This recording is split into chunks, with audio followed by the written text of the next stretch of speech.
Good morning, students. I am N.S. Subramanya. I am speaking about mutual funds in the Indian financial system. We have heard so many times mutual funds.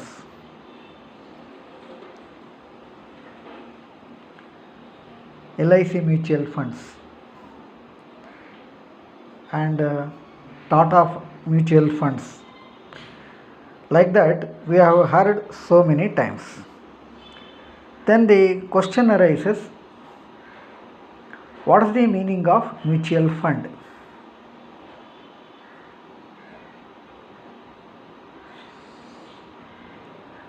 It is the amount collected by the group of investors to invest in shares, bonds and stock,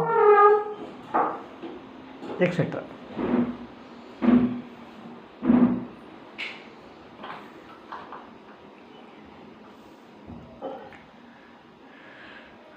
ಅಂದರೆ ಏನು mutual funds ಅಂದರೆ ನಾವು ಹಲವಾರು ಸಲ ಕೇಳಿದ್ದೇವೆ.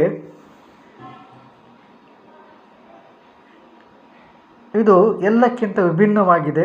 ಹಲವಾರು ಜನರಿಂದ ಹಣವನ್ನು ಸಂಗ್ರಹಣೆಯನ್ನು ಮಾಡಿ ಒಂದು ಸಂಸ್ಥೆಯವರು ಆ ಹಣವನ್ನು ಶೇರ್ನಲ್ಲಿ ಮತ್ತು ಸ್ಟಾಕ್ನಲ್ಲಿ ಮತ್ತು ಇತರ ಬಾಂಡ್ಗಳಲ್ಲಿ ಹಣವನ್ನು ಹೂಡಿಕೆ ಮಾಡ್ತಾರೆ. ಯಾತಕ್ಕೆ ಮಾಡ್ತಾರೆ ಅಂತ ಹೇಳಿದರೆ, ಕೆಲವರಿಗೆ ಏನು ಅನಿಸಿರುತ್ತೆ ಅಂತ ಹೇಳಿದರೆ, ನಮಗೆ ಇದ್ರ ಬಗ್ಗೆ ಶೇರ್ಸ್ ಬಗ್ಗೆ ಗೊತ್ತಿಲ್ಲ, ಬಾಂಡ್ಸ್ ಬಗ್ಗೆ ಗೊತ್ತಿಲ್ಲ, ನಮ್ಮ ಹತ್ರ ಏನಿದ್ರು ಬಂಡವಾಳ ಇದೆ, ಯಾವುದರಲ್ಲಿ ಹಾಕಬೇಕು ಯಾವುದರಲ್ಲಿ ಹಾಕಬಾರ್ದು, ಈ ರೀತಿಯಾಗಿ ಯಾವುದೂ ಕೂಡ ಅವರಿಗೆ ಗೊತ್ತಿರೋದಿಲ್ಲ. ಅಂಥವರ ಸಲುವಾಗಿ ಈ ಒಂದು mutual funds, it is managed by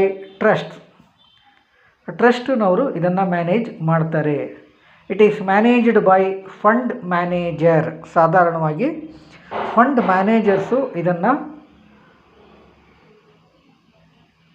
manage ಮಾಡ್ತಾರೆ. ಎಲ್ಲಿ ಇನ್ವೆಸ್ಟ್ ಮಾಡಬೇಕು, where to invest, when to invest, how to invest, ಅದನ್ನೆಲ್ಲ ದೇ ವಿಲ್ ಡಿಸೈಡ್, ಅದನ್ನೆಲ್ಲ ಅವರು ಡಿಸೈಡ್ ಮಾಡ್ತಾರೆ.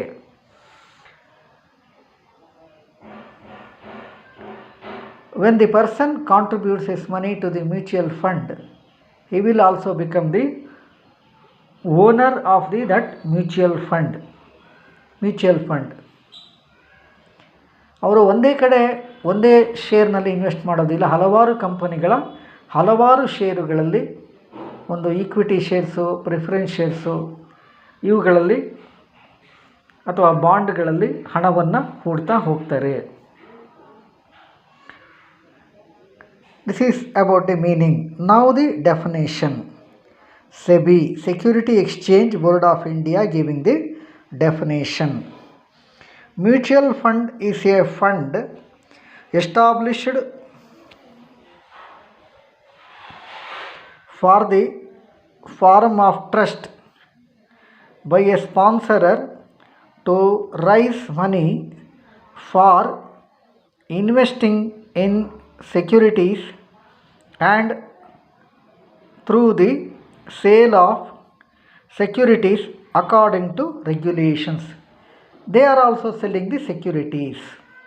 See, mutual funds, they are also selling the securities, bonds, etc. and they will invest in various portfolios, maybe equity shares, maybe bonds, maybe preference shares, like that. ಅದನ್ನು portfolio ಅಂತ ಕರಿತೀವಿ. ಇದು mutual ಫಂಡಿನ ಒಂದು definition. Mutual fund is established for the form of trust. It is managed by the trust. It is managed by the manager and it is the amount collected by the investors. It will collect the amount from the investors ಅಂತ ನಾವಿಲ್ಲಿ ಹೇಳ್ತೀವಿ. ನಾವು and at the same time you have to learn that it is doing the work according to the regulations. Every mutual fund organization is controlled by the SEBI.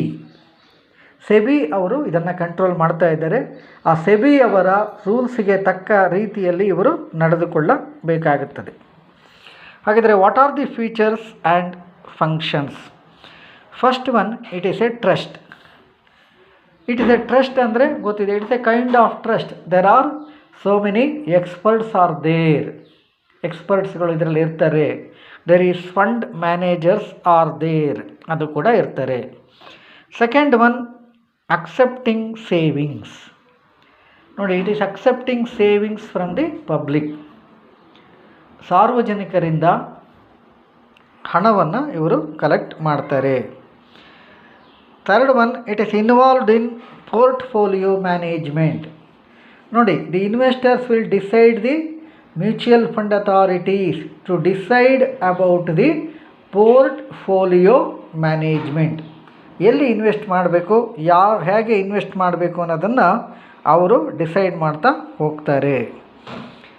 Next one, reduce the degree of risk. ನೋಡಿ, ಯಾಕೆ ಅಂತ ಹೇಳಿದರೆ ಇಲ್ಲಿ ಯಾವುದೇ ರೀತಿಯಾದಂಥ risk ಇರೋದಿಲ್ಲ. Reduce the degree of risk, ರಿಸ್ಕನ್ನು ಕಡಿಮೆ ಮಾಡುತ್ತೆ ಅಂತ ನಾವಿಲ್ಲಿ ಹೇಳಬಹುದು. There are 4 parties are necessary to make the mutual funds. ಯಾರ್ಯಾರು 4 ಪಾರ್ಟಿ ಅಂದರೆ sponsorers, first one board of trustees, asset management company, custodian and unit holders. ಈ 4 ಜನ ಪಾರ್ಟಿ ಅದರಲ್ಲಿ ಇರ್ತಾರೆ. ಇವರು they will manage the mutual funds. ಮತ್ತು it is having the open and closed ended. It is having the open ended and closed ended. ಇದು ಕೂಡ ಇರುತ್ತೆ. ಅಂದರೆ ಇದು ಟ್ರಸ್ಟು ಮ್ಯಾನೇಜ್ಮೆಂಟ್ ಮಾಡುತ್ತೆ, ಸಾರ್ವಜನಿಕರಿಂದ ಉಳಿತಾಯವನ್ನು ಸಂಗ್ರಹಣೆಯನ್ನು ಮಾಡುತ್ತೆ. ಪೋರ್ಟ್ಫೋಲಿಯೋ ಮ್ಯಾನೇಜ್ಮೆಂಟ್ ಅಂದರೆ ಈಕ್ವಿಟಿ ಶೇರ್ಸಲ್ಲಿ ಎಷ್ಟು ಹಣವನ್ನು ಹಾಕಬೇಕು, ಪ್ರಿಫರೆನ್ಸ್ ಶೇರ್ಸಲ್ಲಿ ಎಷ್ಟು ಪರ್ಸೆಂಟೇಜ್ ಹಾಕಬೇಕು, ಇದೆಲ್ಲವನ್ನು ಈ ಮ್ಯೂಚುವಲ್ ಫಂಡ್ಸಿನ ಫಂಡ್ ಮ್ಯಾನೇಜರ್ ಮತ್ತು ಟ್ರಸ್ಟ್ನವರು ಡಿಸೈಡ್ ಮಾಡ್ತಾರೆ.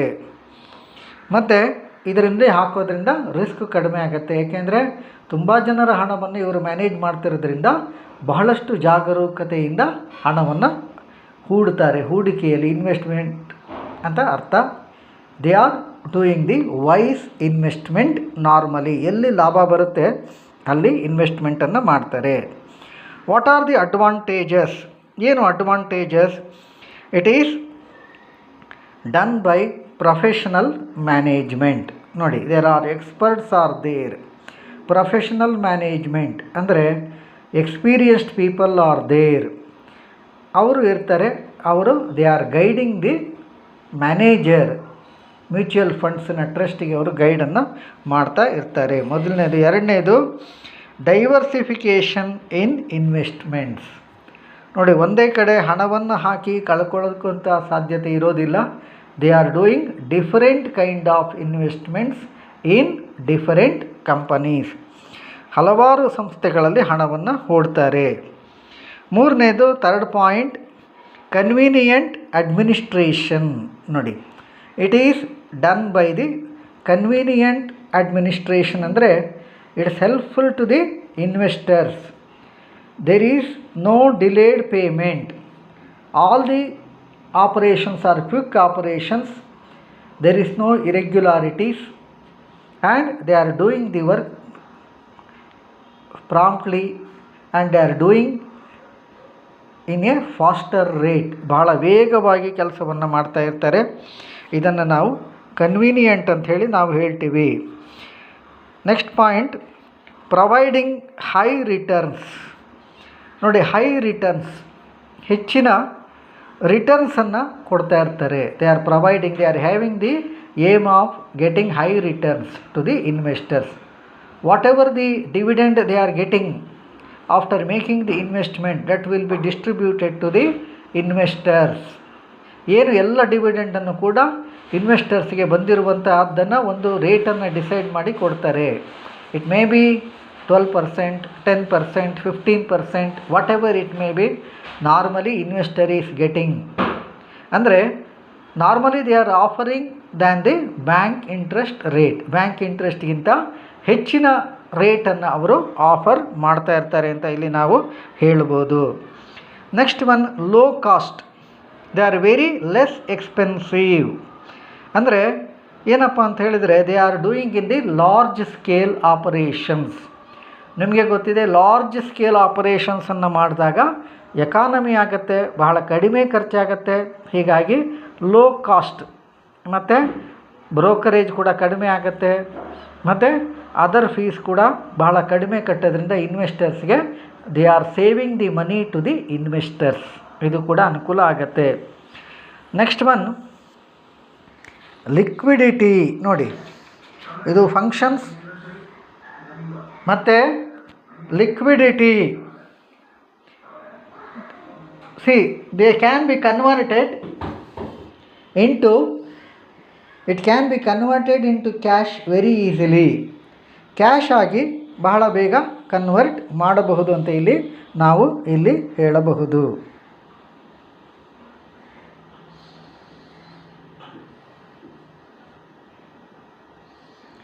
ಕ್ಯಾಶ್ ಆಗಿ ಕನ್ವರ್ಟ್ ಮಾಡೋದನ್ನು ನಾವು ಇಲ್ಲಿ ಹೇಳಬಹುದು ಅಂತ, ಸುಲಭವಾಗಿ ಕನ್ವರ್ಟ್ ಮಾಡಬಹುದು. Next one, flexibility. See, there is regular investment plans, regular withdrawal plans, and there is flexibility. There is no rigid policy ಅಂತ ನಾವಿಲ್ಲಿ ಹೇಳ್ಬೋದು. Next one, it is giving tax benefit to the people. Investing in mutual funds, ಅದರಲ್ಲಿ tax benefit ಬರುತ್ತೆ investment ಪ್ರಕಾರ. ಇದರಲ್ಲಿ 80cc ನಲ್ಲಿ tax benefit ಕೂಡ ಬರುತ್ತೆ. It is protecting the investors. It is protecting the investors. ನೋಡಿ, ಇನ್ವೆಸ್ಟರ್ಸ್ ಪ್ರೊಟೆಕ್ಷನ್ ಇದೆ. Investors ಮನಿ ಹಾಳಾಗದ ರೀತಿಯಲ್ಲಿ ಇದು ನೋಡಿಕೊಳ್ಳುತ್ತೆ. Next one, industrial development. ನೋಡಿ, it is collecting money from the investors and it is investing in the companies, in shares and stock, debentures, etc.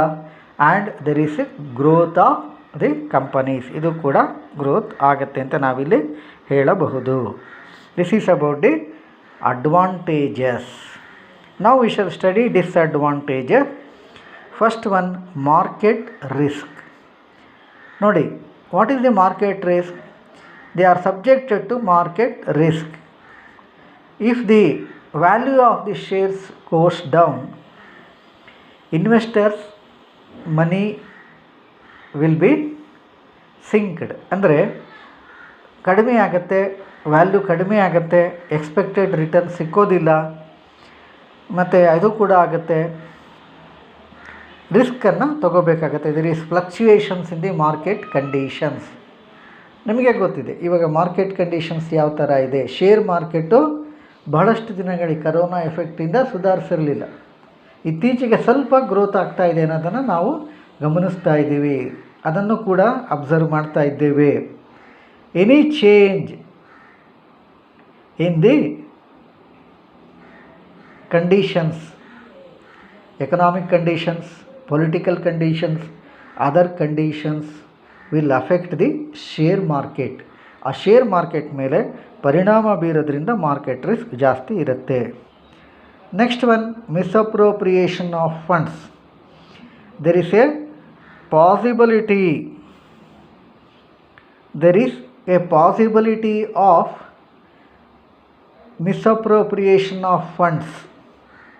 Misappropriation, ಹಣಕಾಸಿನ ದುರುಪಯೋಗವಂಥ ಸಾಧ್ಯತೆ ಇರುತ್ತೆ. ನೆಕ್ಸ್ಟ್ ಒನ್, political risk. There is political risk. ನೋಡಿ, with changes in the government, policies may also change. Change in policy will bring uncertainty in capital market. Uncertainty in capital market ತರುತ್ತೆ. ಹೀಗಾಗಿ ಅದನ್ನು ಕೂಡ ನಾವು ಹೇಳಬಹುದು. Next, what are the types of mutual funds? What are the types of mutual funds ಅಂತ ಈಗ ನಾವು ತಿಳಿಯೋಣ. First one open ended. ಏನು ಓಪನ್ ಎಂಡೆಡ್ ಅಂತ ಹೇಳಿದರೆ, here the funds are not predetermined. ನೋಡಿ, the investor can buy the units of mutual fund. ಎಲ್ಲಿ invest ಮಾಡ್ತಾರೆ ಅಂತ ಗೊತ್ತಿರೋದಿಲ್ಲ. It is called open ended scheme. ಮತ್ತು it will accept funds from the investors on continuous basis. Continuous ಆಗಿ ಈ ಸಂಸ್ಥೆಯಲ್ಲಿ ಹಣವನ್ನು ಹೂಡ್ತಾ ಇರ್ತಾರೆ. No listing in stock exchange ಮತ್ತು ರೀಪರ್ಚೇಸ್ ಫೆಸಿಲಿಟಿ ಈಸ್ ಅವೈಲಬಲ್. ಯಾವುದೇ ಟೈಮಲ್ಲಿ ಈ ಮ್ಯೂಚುವಲ್ ಫಂಡ್ಸನ್ನ ಅವರು ಖರೀದಿ ಮಾಡ್ತಾ ಇರ್ತಾರೆ. Next one close ended scheme. Close ended scheme ಅಂದರೆ here the duration amount is predetermined. ಎಷ್ಟು ಅಮೌಂಟ್ ಹಾಕಬೇಕು for the 1 year, 2 year, 3 years ಅದನ್ನು ಇಟ್ ಈಸ್ ಡಿಸೈಡೆಡ್. ಮ್ಯೂಚುವಲ್ ಫಂಡ್ಸಲ್ಲಿ schemes are opened only for short duration. ಬಹಳ ಕಡಿಮೆ ಅವಧಿಗೆ ಈ ಸ್ಕೀಮ್ಗಳು ಓಪನ್ ಆಗಿರುತ್ತೆ. ಮತ್ತು the schemes are listed in stock exchange. Stock ಎಕ್ಸ್ಚೇಂಜಲ್ಲಿ ಇದು ರಿಜಿಸ್ಟರ್ ಅಥವಾ ಆಗಿರುತ್ತೆ ಅಂತ, ಲಿಸ್ಟ್ ಆಗಿರುತ್ತೆ ಅಂತ ನಾವು ಹೇಳ್ಬೋದು. They are having the high liquidity. Liquidity ಅಂದರೆ ಗೊತ್ತಿದೆ, ಬೇಗ ಕನ್ವರ್ಟ್ ಆಗುವಂಥ ಸಾಧ್ಯತೆ ಇದೆ. ಮತ್ತು market price is below or above par. Market price ಈ ಒಂದು ಯೂನಿಟ್ಗೆ ಎಷ್ಟು ಅಂತ ಮಾರ್ಕೆಟ್ ಪ್ರೈಸನ್ನು ಡಿಸೈಡ್ ಮಾಡಿ ಕರೀತಾರೆ. Third one interval scheme. ಇದು ಫಸ್ಟ್ ಒನ್, ಇದು 3 ಇಂಟರ್ವಲ್ ಸ್ಕೀಮ್ ಅಂದರೆ it is both open and close ended scheme. For the it is normally close ended scheme only. For the short period it is made open. During the 1 or 2 months it will be open ended scheme they will follow. In general it is the combination of both open ended and close ended schemes ಅನ್ನು ಇದು ಹೊಂದಿರುತ್ತೆ ಅಂತ ನಾವಿಲ್ಲಿ ಹೇಳಬಹುದು. ಇದು on the basis of ಆಪರೇಷನ್ಸಲ್ಲಿ first ಒನ್ನ ನಾವು ತಿಳ್ಕೊಂಡಿದ್ದೀವಿ. Second one on the basis of investment. Investment first one ಇನ್ವೆಸ್ಟ್ಮೆಂಟಲ್ಲಿ ಇನ್ಕಮ್ ಸ್ಕೀಮ್. ಇನ್ಕಮ್ ಸ್ಕೀಮ್ ಅಂತ ಹೇಳಿದರೆ ಇಲ್ಲಿ investment is having the low risk and they are giving the periodical income. They are providing income periodically, quarterly, half yearly ಆ ಥರ ಒಂದು ಅಮೌಂಟನ್ನು ಕೊಡ್ತಾ ಇರ್ತಾರೆ ಮ್ಯೂಚುವಲ್ ಫಂಡ್ದಾರರಿಗೆ. Next one growth scheme. ಈ ಗ್ರೋತ್ ಸ್ಕೀಮ್ ಅಂದರೆ the rate of this one. For example, ನೀವು ಇವತ್ತು 15 ರೂಪಾಯಿಗೆ ಒಂದು ಶೇರನ್ನು ಅಥವಾ ಏನನ್ನು ತೊಗೊಂಡಿರ್ತೀರಿ. ಅಲ್ಲಿ ಆಮೇಲೆ ಏನಾಗಿರುತ್ತೆ, ಎಷ್ಟಾಗಿ 15 20 ಆಗಿದೆಯಾ, the rate on this date they will announce the rate. ಅಂದರೆ ಅಷ್ಟು ರೇಟನ್ನು increasing rate, growth rate, growth scheme ಅಂತ ಕರಿತೀವಿ. Next one third one tax saving schemes. Tax saving scheme ಅಂದರೆ equity linked savings scheme under section 1 of income tax act, ಅದು ಕೂಡ ಇರುತ್ತೆ. ಮತ್ತು ಇಂಡೆಕ್ಸ್ ಫಂಡ್ ಅಂತ ಕರಿತೀವಿ, ಇದು ಇರುತ್ತೆ. ಮತ್ತು ಹೀಗಾಗಿ ಗಿಫ್ಟ್ funds, investment in government securities, ಇದು ಕೂಡ ಇಲ್ಲಿ ಕ್ರೆಡಿಟ್ ರಿಸ್ಕ್ ಇರೋದಿಲ್ಲ. ಗೌರ್ಮೆಂಟ್ ಸ್ಕೀಮ್ನಲ್ಲಿ ಗಿಫ್ಟ್ ಫಂಡ್ಸ್ ಅಂತ ಕೊಡ್ತಾರೆ. ಇದು there are on the basis of investment. Third one classification geography. First one domestic mutual fund. Domestic mutual fund, it is the mutual funds existing in India and investment will be made in India, launched with a view to mobilize savings of the citizens of the country. Second one, offshore schemes. Offshore schemes ಅಂತ ಹೇಳಿದರೆ, these are all the mutual fund schemes which have been established for the purpose of collecting funds from the foreign countries. ಬೇರೆ ದೇಶಗಳಿಂದ ಹಣವನ್ನು ಸಂಗ್ರಹಣ ಮಾಡುವ ದೃಷ್ಟಿಯಿಂದ ಇದು ಹೊಂದಿರುತ್ತೆ ಅಂತ ನಾವಿಲ್ಲಿ ಹೇಳಬಹುದು.